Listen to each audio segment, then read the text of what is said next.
Alors oui, je me réfugiais dans l'hypnose parce que enfin, je l'utilisais parce que j'ai eu une vie de famille assez violente. Mon père était très violent donc ben voilà, moi, c'est Sylvie, j'ai 63 ans.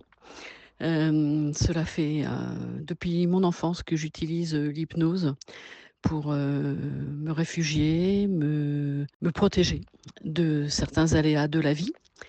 Et puis, avec mon conjoint, nous sommes allés vivre à Mayotte où là, j'ai découvert la peinture avec, 2 peintres, Marcel et Gilles. Gilles qui fait de l'aquarelle. Alors l'aquarelle pour moi à l'époque, c'était compliqué car il faut aller vite et pas se louper donc j'ai pas trop accroché. J'ai accroché plus sur l'huile qui me plaisait bien. Puis on est rentrés, et là, j'ai découvert, les autres, matières, c'est-à-dire l'acrylique et puis, la sculpture. Je me suis inscrite aux Beaux-Arts, en Normandie, à Caen, où là, j'ai fait, beaucoup de peinture, où les professeurs, m'ont dit que j'avais une relation avec la couleur qui était, exceptionnelle. Et puis c'est vrai que je mettais toujours, des couleurs avec du noir. J'adore le noir, agrémenté de couleurs comme du jaune, des couleurs pétantes. Enfin, j'aime la couleur de toute façon. Et puis j'ai découvert la sculpture, le nu, le nu parce que le nu me parlait beaucoup. J'avais besoin peut-être, d'exorciser certaines choses avec le nu. Et puis, je me suis aperçue que, je mélangeais, l'hypnose puisqu'en fin de compte quand tu peins, quand tu sculptes, quand tu joues avec la terre et tu te déconnectes complètement. En fin de compte, tu es en conscience modifiée. Et là, tu laisses faire les choses. Alors bien sûr, au début, c'était compliqué pour moi puisqu'il y avait le syndrome de l'imposteur. Je me suis dit: «Mais non, les autres sont plus doués que moi c'est n'importe quoi». Donc j'ai plus pris ça pour un plaisir et puis au fur et à mesure de ma vie, j'ai rencontré des personnes qui m'ont permis d'aller encore plus loin. Et c'est pour ça que là, maintenant, grâce à une invitation, invitée d'honneur à l'exposition, au château d'Oléron, et je me dis que ça va être une superbe expérience et en même temps, j'ai déjà fait des ateliers sur l'art et la découverte de soi et c'est toujours intéressant de partager avec les autres ce que l'on peut ressentir. Donc sinon, je suis mariée, j'ai 3 enfants que je me suis fait une joie d'élever, d'accompagner et de partager plein de choses avec eux parce que c'était mon choix de vie. Et puis, j'accompagne mon compagnon dans ses pérégrinations où je l'ai toujours suivi et là maintenant, on est, installés, sur une île où on se plaît super bien, mais peut-être que l'avenir, nous fera encore bouger, je ne sais pas. Je suis quelqu'un qui a besoin de changement. J'aime, quand ça bouge. J'aime quand ça change. Et sinon, j'adore, étudier, j'adore apprendre plein de choses. Je suis, très communicative. J'aime les gens.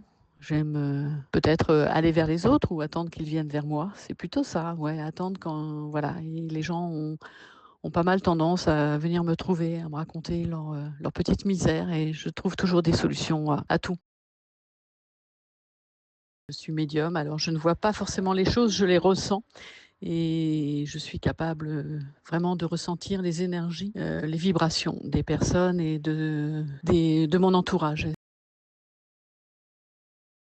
Alors oui, je me réfugiais dans l'hypnose parce que enfin, je l'utilisais parce que j'ai eu une vie de famille assez violente. Mon père était très violent, donc il s'en prenait souvent à ma mère que je défendais, alors que c'était pas mon rôle. Mon rôle, aurait plutôt été d'être protégée par ma mère, mais en fin de compte, c'est moi qui protégeais ma mère et ça me permettait, même quand mon père était dans des phases difficiles, de me retirer. Donc mon corps était là, mais mon esprit était parti ailleurs.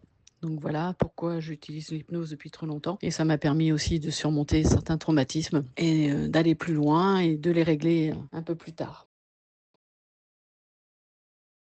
Je propose des ateliers en fin de compte, pour permettre aux personnes de se rendre compte que, on peut créer en état de conscience normal et en état de conscience modifié.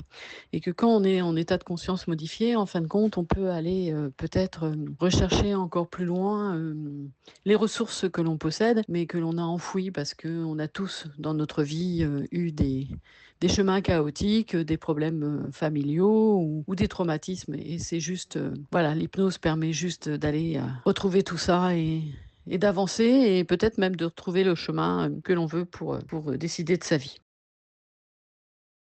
Alors, pour, participer à mes ateliers, il n'y a pas besoin d'être artiste. Bien sûr, les artistes peuvent venir parce que pour certains, ça leur a permis, de retrouver le chemin de la création, le chemin, d'aller plus loin dans leur projet. Et c'est vrai que même, quand je rencontre des artistes en résidence, et ben, il paraît que mes mots, les touchent et leur permettent d'aller, encore plus loin et de se surpasser. Donc de toute façon, artiste ou pas, on vient tel que l'on est et ça permettra, à tous ces gens de se découvrir, d'aller chercher les outils dont ils ont besoin pour, se réaliser. Alors ce que l'on peut attendre, des ateliers l'art et de la découverte de soi, c'est découvrir que l'art, en fin de compte, elle fait partie de notre vie de tous les jours. Que ce soit dans la cuisine, que ce soit dans la mode, que ce soit dans la musique, que ce soit dans la lecture, que ce soit dans la peinture, la sculpture, la gravure et en fin de compte, quand on accepte que ça, que l'art est vraiment là tous les jours et qu'elle nous touche et ben, on s'épanouit. Ça fait comme, une fleur, tu sais? La fleur, elle s'épanouit, elle devient de plus en plus grande et ben, de toute façon, les ateliers, c'est pour apporter ça, c'est aussi pour apporter un moment convivial, un moment de partage, un moment de rigolade, un moment aussi où on partage nos peurs, on partage nos tristesses, on partage, tout ce qui nous touche sans pudeur et sans se cacher et c'est vraiment, s'ouvrir à l'autre. Alors, pour mes ateliers, moi, je vais proposer une initiation à la terre, donc on va, toucher la terre, voir les différents ressentis, ce que cela vous apporte et les sensations, les vibrations, peut-être même les énergies que vous pouvez, percevoir à ce moment-là. Donc, ça va vraiment être un atelier, terre. C'est sensoriel et c'est même sensuel, donc ça va être, hyper intéressant pour toutes les personnes. Alors, oui, j'ai invité, Pascal Nino à venir, co-animer, mes ateliers avec moi parce que c'est quelqu'un que j'ai rencontré, la première fois qu'on s'est rencontrés, c'est en Italie, sur un atelier, recentrage sur soi avec, Natalia et ben, avec, Pascal, ça a super matché en fin de compte, ben, c'est quelqu'un de jovial, de convivial et qui adore partager, qui est toujours prêt à aider et puis, je pense aussi que je l'ai un peu, remis sur la voie de la création sans me lancer de fleurs, mais voilà, de s'être rencontrés, en fin de compte, on s'est apporté mutuellement quelque chose. Et puis Pascal est comme moi, il adore la couleur et de toute façon, son métier de base, c'est coloriste, hein. Il fait des BD, enfin il fait de la couleur sur des BD, donc de toute façon, la couleur, ça lui parle, moi, ça me parle. Et on s'est, retrouvés sur plein de choses et après on s'est retrouvés sur un autre, atelier, avec, pareil, c'était, dans le Gard qu'on s'est connus et après on s'est retrouvés en Italie et après on est partis ensemble aux Maldives. Voilà, je pense que c'est dans ce sens-là. Je me suis un peu trompée, mais c'est pas très grave de toute façon. Pour le programme de Pascal, c'est lui qui va vous en parler. Donc, ben, Pascal, que vas-tu proposer et qu'allons-nous faire? OK, on parle de couleurs, on parle de dessin, mais il va falloir que tu nous en dises un peu plus et je pense que ça va être hyper intéressant. En plus, moi, je vais participer avec vous, je serai comme vous, hein, c'est-à-dire une élève. Je vais réécouter, ce que la personne a à m'apprendre et ça va être, hyper intéressant. Pascal, que vas-tu proposer et qu'allons-nous faire? Eh bien, je suis Pascal Lino, artiste, coloriste de bande dessinée, graphiste et illustrateur.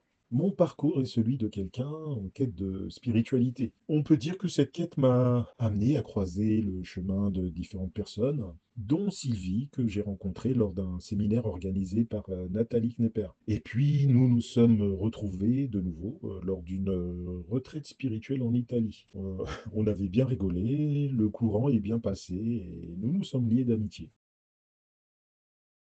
Quand Sylvie m'a parlé des ateliers qu'elle voulait mettre en place, ça m'a tout de suite intéressé. L'art et la découverte de soi, ça résonnait plutôt pas mal. J'ai donc participé à deux d'entre eux et ce que je peux en dire, c'est que ce sont des ateliers qui sont axés sur la convivialité et le bien-être. Sylvie est une hôtesse accueillante qui prend le temps de nous mettre à l'aise. Elle nous fait comprendre qu'il s'agit d'un moment de reconnexion avec soi-même. Il n'y a pas de jugement à avoir. Et elle fait en sorte, grâce à son expertise, de nous accompagner tout au long du processus. J'ai ressenti une harmonie avec mes expressions créatives et il n'y a pas forcément besoin d'être dans le domaine artistique pour ça. Une liberté de faire ce que j'avais envie de faire, sans contrainte, ni jugement de la part des autres. ni de moi-même d'ailleurs. Dans ces moments de retour à soi, on renoue les liens avec notre âme, si je puis dire. On ne s'occupe de rien d'autre que de vivre l'instant. On retrouve notre âme d'enfant, en quelque sorte. On s'amuse. D'ailleurs, j'ai beaucoup apprécié son atelier avec la terre. Je me suis prêté au jeu de modeler, façonner la terre avec les yeux fermés, et ce qui en est ressorti me correspondait tout à fait. Me correspond d'ailleurs toujours tout à fait. C'était très intéressant. Et d'ailleurs, j'ajouterais que par la suite, ça m'a permis de mettre en pratique des choses que je n'avais pas idée que je pouvais entreprendre. Dans mon parcours, on m'a souvent dit que j'avais une certaine présence rassurante, apaisante, joyeuse, que je transmettais des bonnes ondes et que je devrais mettre tout ça à profit pour animer des ateliers ou quelque chose dans le genre. Mais je me suis jamais arrêté dessus parce que ça me semblait hors de portée ou bien que je n'en avais jamais eu l'opportunité. Et pourtant, j'admets qu'aujourd'hui, c'est quelque chose qui me plaît bien. J'ai pris conscience que c'était dans mes cordes en fin de compte.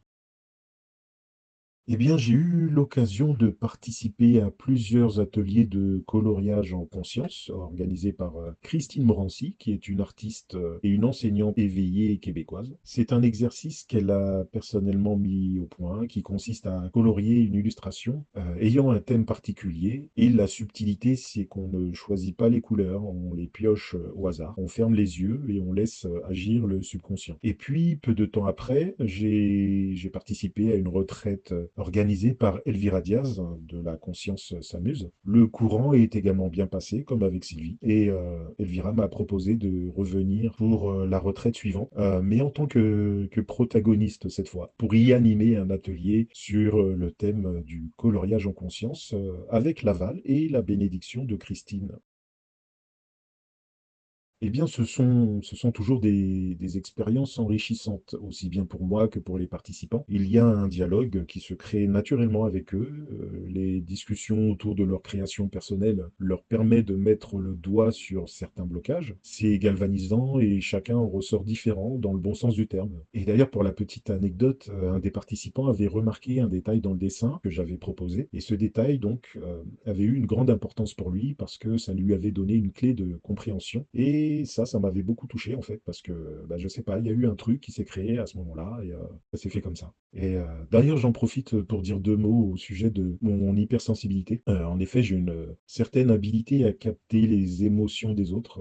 Alors, ça peut être à double tranchant, ça peut être triste ou joyeux, mais j'apprends à canaliser. Mais bon, vu que nous sommes là pour nous amuser, il y a toujours quelque chose de joyeux et décomplexé qui se met en place naturellement. On fait en sorte de monter les fréquences et on finit par rire et parfois même par chanter.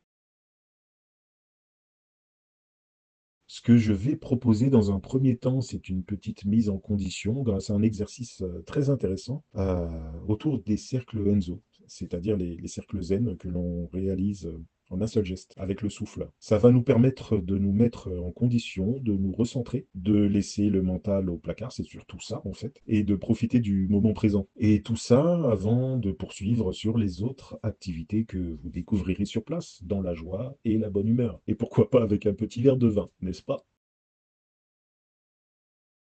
Moi, pour conclure, eh ben, bon, j'ai hâte d'abord d'être à ces ateliers, hein, ces 3 jours à Étaules, parce que c'est reprendre le chemin des ateliers, c'est super. Et puis, moi, je vais participer à l'atelier de Pascal, parce que j'ai envie de découvrir ce qu'il va nous proposer. Et puis, je sais que Pascal participera aussi à l'atelier de la Terre avec joie, et ce sera que des moments conviviaux, des moments de partage, des moments de franche rigolade, peut-être aussi un peu d'émotion, hein, parce que des fois, les émotions sortent. Ça permet aussi de déposer ces valises qui sont un peu lourdes, que l'on se trimballe depuis des années. Et puis de retrouver la joie de vivre et la joie de continuer. Et peut-être même de trouver le chemin que l'on a envie de suivre. Et voilà, donc hâte vraiment d'y être et de partager tout ça. Et puis j'espère aussi que vous viendrez à l'exposition qui se déroulera au Château d'Oléron, où je suis invitée d'honneur et je suis très fière d'y être. Voilà, à très vite.